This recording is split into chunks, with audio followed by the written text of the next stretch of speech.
Hey everyone! If you're loving the Murderbot diaries and all the twisted dynamics between rogue bots and shady humans, then you're in the right place. In today's breakdown, we're diving deep into this week's intense episode, where betrayal, false empathy, and a very necessary headshot leave our team shaken, and one step closer to unraveling the planet's dark secret. So at least someone's enjoying themselves in this week's episode.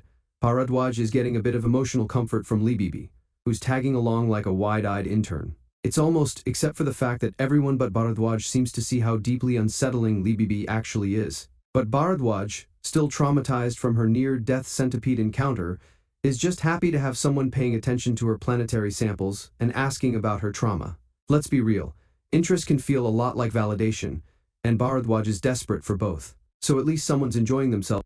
Have you ever trusted someone too fast, only to regret it later? Drop your thoughts in the comments. But it doesn't take long for Leebeebee to show her true creepy colors. After kissing Murderbot last episode, she now makes a move on Bharadwaj, kissing the scar on her hand. And things only get more uncomfortable when the group reunites with Gurathan and Leebeebee starts going off on a monologue, sexualizing Murderbot in a disturbingly literal way. She casually floats the idea of installing a sex module in it. Yes, seriously. That doesn't fly with Bharadwaj or Gurathan, especially since their culture preservation alliance believes in treating sentient constructs with dignity. Leebeebee, on the other hand, just sees Murderbot as a product.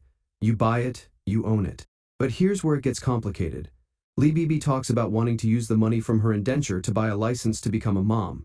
Apparently, in the corporate rim, poor people need permission to have kids. That blows Bharadwaj's mind, because in her world, families aren't limited by class or bureaucracy. It sparks a real conversation about privilege, survival, and systemic control. And let's give Gurathan some credit, he makes a brutally honest point. The Preservation Alliance might look self-reliant, but they're not. Their whole mission on this planet is about collecting data and samples they can sell to corporations to pay off debts. So how different are they really from the very systems they criticize? This episode really blurred the lines between good and evil, didn't it? Hit like if you enjoy shows that challenge black and white morality. Back to Leebeebee, her lies are stacking up. She fabricates a story about the Deltfall team encountering similar dangers, but her reactions don't line up. When Bharadwaj shares her own near-death experience, Leebeebee looks shocked. If her story was true, shouldn't she have expected that? But Bharadwaj, always eager to see the best in people, ignores the red flags.